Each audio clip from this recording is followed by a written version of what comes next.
Did you know that the Roman calendar once only had 10 months? Imagine a year without January and February. The original Roman calendar, believed to have been created by Romulus, the mythical founder of Rome, was a 10-month lunar calendar that started in March and ended in December. Yes, you heard it right. March, named after Mars, the Roman god of war, was once the first month of the year.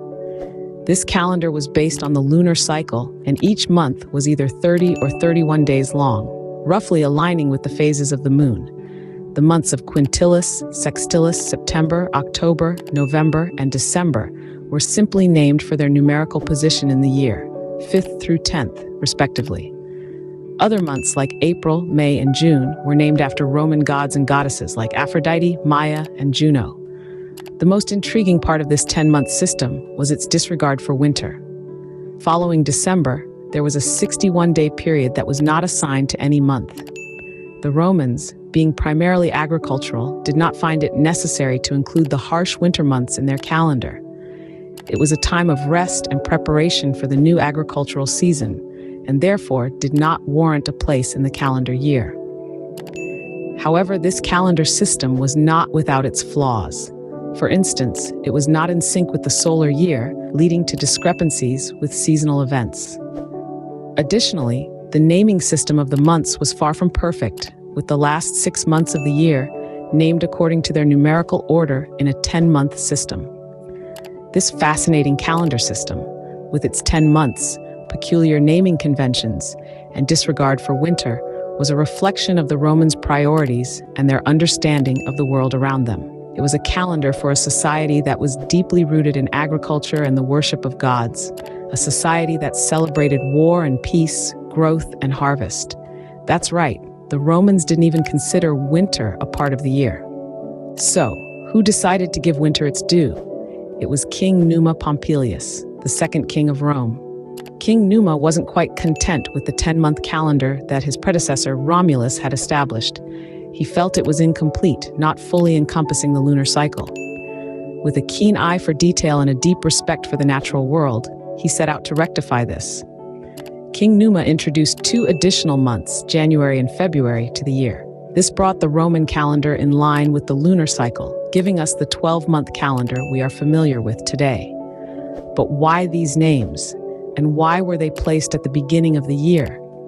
January was named after Janus, the Roman god of beginnings and transitions, a fitting name for the first month of the year.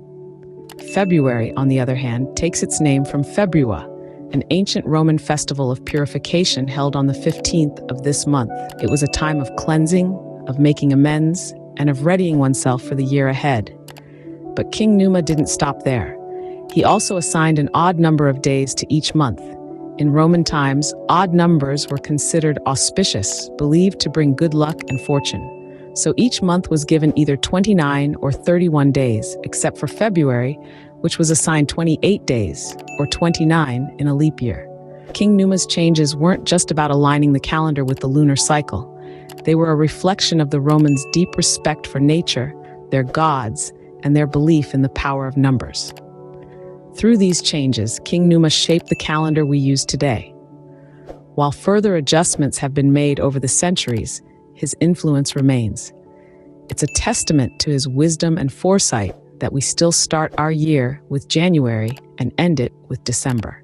Thanks to King Numa, we now have a full year of 12 months. Fast forward a few centuries to Julius Caesar, who realized the calendar was out of sync with the solar year. This realization was a game changer, leading to the Julian reform of the calendar in 46 BC. This was a critical point in history, as it brought about a shift from a lunar calendar to a solar one, more in line with the natural world. The Julian calendar, named after Julius Caesar himself, was a radical departure from the earlier Roman calendar. It was a bold move, yet necessary, to rectify the calendar's alignment with the seasons. The reform introduced the concept of the leap year, a novel idea at the time, but one that we still use today. The leap year, or bissextile year, is the year with an extra day added to keep the calendar year synchronized with the solar year. You see, the Earth doesn't orbit the Sun in exactly 365 days. It's closer to 365 and a quarter days. To account for this, Caesar's calendar added an extra day every fourth year, in February, to be precise. This is why we have 29 days in February every 4 years. But the introduction of the leap year wasn't the only change. The Julian reform also altered the lengths of the months. The calendar was designed so that every month had either 30 or 31 days, with the exception of February. The irregular number of days in each month that we are familiar with today came about a bit later, during the reign of Caesar Augustus. The Julian reform was a monumental step in the evolution of the calendar. It brought a system that was more in tune with the natural cycles of the earth, and it's a system we still rely on today, albeit with a few tweaks here and there. Julius Caesar gave us the leap year, making the calendar more accurate.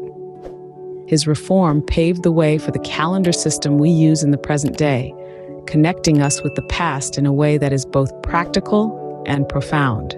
Even Julius Caesar's calendar was not perfect. Enter Pope Gregory XIII with his Gregorian calendar. Over a millennium and a half after Caesar, the world was still grappling with an issue of time. By the late 16th century, the Julian calendar had fallen 10 days out of sync with the solar year. This discrepancy had significant implications, particularly for the Church, as the calculation of Easter became increasingly inaccurate. In 1582, Pope Gregory XIII introduced a refined version of the Julian calendar, aptly named the Gregorian calendar. The Pope, along with his team of astronomers, recognized the need for reform. They understood that the length of the Julian year was slightly too long, leading to the accumulated discrepancy. The solution was to adjust the formula for determining leap years.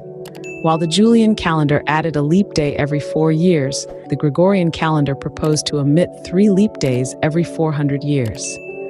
This seemingly minor adjustment had a significant impact on society. Firstly, to bring the calendar back in line with the seasons, 10 days were dropped from October in 1582. Imagine going to bed on October 4th and waking up on the 15th. The change also meant that the date of Easter, a central event in the Christian calendar, could be calculated more accurately. However, the adoption of the Gregorian calendar was not an overnight affair. It was initially adopted by Catholic countries, while Protestant and Orthodox countries were slower to embrace the change, some taking centuries. It's fascinating to note that Russia only transitioned to the Gregorian calendar in 1917, and Greece, the last European country to do so, waited until 1923. The Gregorian calendar, which we use today, is a testament to the Romans' enduring influence on our lives. Despite all our advancements and technological progress, we still rely on a system of timekeeping set forth by an ancient civilization, albeit with a few tweaks along the way. From a 10-month lunar calendar to the solar calendar we use today, the Roman calendar has had a fascinating journey. Let's take a moment to recap this extraordinary transformation. In the beginning, the Roman calendar was no more than a primitive lunar calendar, comprising 10 months and just over 300 days. Then came King Numa Pompilius, the second king of Rome, who introduced a 12-month lunar calendar. Numa's calendar, while an improvement, was still not accurate enough due to the discrepancy between lunar cycles and the solar year. Enter Julius Caesar, the renowned Roman general, statesman, and historian. Caesar, in his role as Pontifex Maximus, introduced the Julian calendar in 46 BC. This was a solar calendar with 365.25 days, a close approximation to the solar year. The extra quarter day was accounted for by adding 1 day every 4 years, a concept we now know as the leap year. But even the Julian calendar was not perfect. It overestimated the length of the solar year by 11 minutes and 14 seconds. This discrepancy led to the introduction of the Gregorian calendar by Pope Gregory XIII in 1582.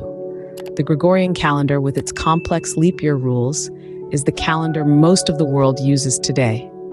The Roman calendar's legacy is visible in our modern society. Most notably, the names of our months derive from the Roman calendar. July, named after Julius Caesar, and August, named after Emperor Augustus, are testament to the influence of Roman leaders on the calendar. Similarly, the concept of the leap year, introduced by Julius Caesar, is a cornerstone of our modern calendar system. So, The Roman calendar, with its many iterations and refinements, has left an indelible mark on our understanding and measurement of time. It's a testament to the ingenuity and resourcefulness of the Romans, who sought to align their calendar with the rhythms of the natural world. Next time you look at a calendar, remember its rich history and the Romans' contribution to its development.